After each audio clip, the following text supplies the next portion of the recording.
जय जगन्नाथ ओडिशावासी आज हूँ मे 22 2024 बुधवार। चलतु नजर पकेबा आज गुरुत्वपूर्ण खबर उपरे। आसुची वर्षा उपकूल में हालुका बालेश्वर में छेचिब। आसुची लघुचाप ताती आउटु पाउटु होउचंती राज्यवासी। एही समय रे बंगोपसागर में दाना बांधुची लघुचाप। आसंता काली बंगोपसागर में लघुचाप क्षेत्र सृष्टि संभावना। यापर उत्तर पूर्व को गति करी 24 बेल को अवपात रूप नहीं पारे बोली कहिछि पाणीपाग विभाग। एणु आसंता 23-24 रे समुद्र अशांत रहिबो। परवर्ती खबर इतिहास रचिला स्टॉक मार्केट। प्रथम थर पई मार्केट कैप $5 ट्रिलियन। मंगलवार इतिहास रचिला भारतीय शेयर बाजार। प्रथम थर भारतीय स्टॉक मार्केट कैपिटलाइजेशन $5 ट्रिलियन होइछि। गत 6 मासरे स्टॉक मार्केट $1 ट्रिलियन संपत्ति जोड़ी होइछि, जहाँ 5 ट्रिलियन पर्यंत नेबाकू बड़ सहयोग रही।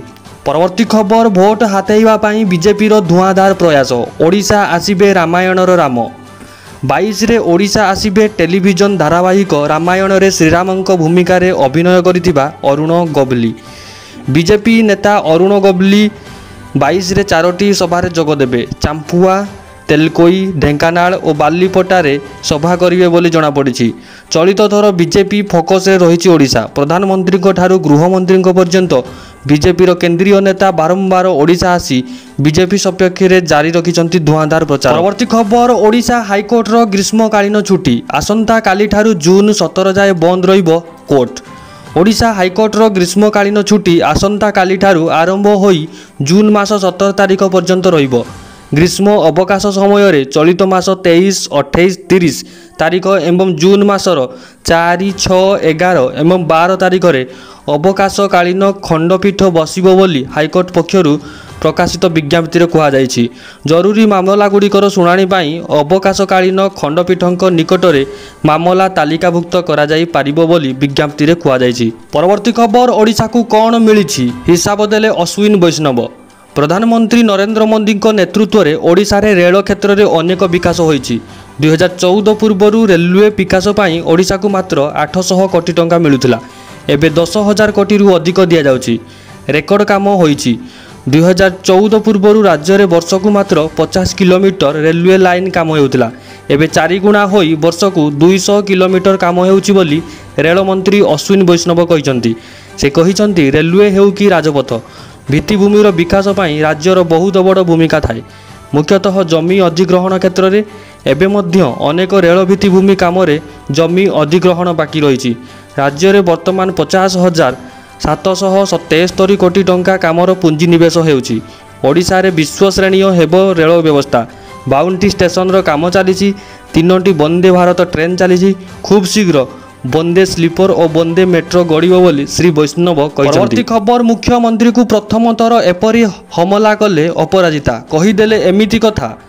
मुख्यमंत्री नवीन पट्टनायक को जोरदार अटैक करिसंती भुवनेश्वर एमपी अपराजिता षडंगी। भुवनेश्वर एमपी लिंगराज प्रकल्प काम को बंद करने को प्रयास करथिले बोली मुख्यमंत्री कहिथिबा बेले अपराजिता एहार प्रमाण मागिसंती।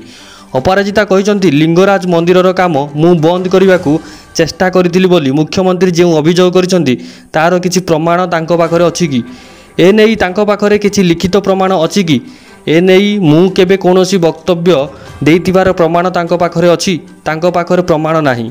लिंगराज मंदिरर काम विषय रे मु केबे आलोचना ही करि नाही। एएसआई तरफ बहुत टंका अणा जाय विभिन्न दिगरे कार्य करा जायछि। जेतिकी लेखि दिया जायछि मुख्यमंत्री केवल सेति कहि देउछंती प्रमाण देखाइबार कथा। तेणु से जो अभियोग करिसंती ताहा भित्तिहीन, आधारहीन और पूरा भूल। परवर्ती खबर ना बिजू बाबू कहिथिले ना नवीन करिवे जानंतु एबोली काईकि कहिले पांडियान। चलित निर्वाचन में बीजेडी प्रचार मंग एक प्रकार संभाली 5T अध्यक्ष भिके पांडियान। एथिलागि विरोधी दल पक्षरु तांको प्रायतः टार्गेट करा जाउछि। अनेक तांको मुख्यमंत्री नवीन पट्टनायक उत्तराधिकारी बोली कहउछंती। एनै पचारिबारे निजकु जणे सैनिक बोली कहिसंती पांडियान। परवर्ती खबर पाणीपाग विभागर सूचना। ओडिशा को आसीबो एही दिन मौसुमी। जानंतु अन्य राज्य को केबे आसीबो। असह्य खरा, गरम और ग्रीष्म प्रवाह रे छटपट राज्य तथा देशवासी। अधिकांश राज्य रे एबे मौसुमी वर्षा को अपेक्षा करिसंती। देशर राजधानी दिल्ली रे गत किछि दिन असह्य गरम अनुभूत होबा सह शुक्रवार दिल्लीर नजफगढ़ रे सर्वोच्च तापमात्रा 47 डिग्री रेकर्ड करा जायछि, जहाँ सारा देश रे सबुठारु अधिक। ମାତ୍ର ଆଶ୍ୱସ୍ତିକର ଖବର ମିଳିଛି, ଚଳିତ ବର୍ଷ ସମୟ ପୂର୍ବରୁ ଆସୁଛି ମୌସୁମୀ। ଏହା ସହ ଅଧିକ ବର୍ଷା ହେବ। ଜାଣନ୍ତୁ କେଉଁ ରାଜ୍ୟକୁ କେବେ ଆସିବ ମୌସୁମୀ। ପରବର୍ତ୍ତୀ ଖବର, ପେନ୍ସନ୍ ପରିବର୍ତ୍ତେ ଏକକାଳୀନ ପ୍ରାପ୍ୟ ପ୍ରଦାନ। ବ୍ଲକ ଗ୍ରାଣ୍ଟ କର୍ମଚାରୀ ଆଶ୍ୱସ୍ତ, ସରକାରଙ୍କ ବିଜ୍ଞପ୍ତି ହାଇକୋର୍ଟରେ ରଦ୍ଦ। ହାଇକୋର୍ଟଙ୍କ ସ୍ପଷ୍ଟ ନିର୍ଦ୍ଦେଶ ସତ୍ତ୍ୱେ ରାଜ୍ୟର ସମସ୍ତ ବ୍ଲକ ଗ୍ରାଣ୍ଟ କଲେଜ ଅଧ୍ୟାପକ ଓ କର୍ମଚାରୀମାନଙ୍କୁ ପେନ୍ସନ୍ ପରିବର୍ତ୍ତେ ଏକକାଳୀନ ପ୍ରାପ୍ୟ ପ୍ରଦାନ ଲାଗି ରାଜ୍ୟ ସରକାର ଜାରି କରିଥିବା ବିଜ୍ଞପ୍ତିକୁ ହାଇକୋର୍ଟ ସୋମବାର ରଦ୍ଦ କରିଦେଇଛନ୍ତି। ଗତ ଏପ୍ରିଲ 24 ତାରିଖରେ ହାଇକୋର୍ଟ ଏହି ବିଜ୍ଞପ୍ତି ଉପରେ ରିହାତି ଦେଶ ଜାରି କରିଥିଲେ। ଖବର, ବଦଳିଲା ନିୟମ, ଜୁନ୍ 1ରୁ ନୂଆ ପ୍ରଣାଳୀରେ ହେବ ଆବେଦନ।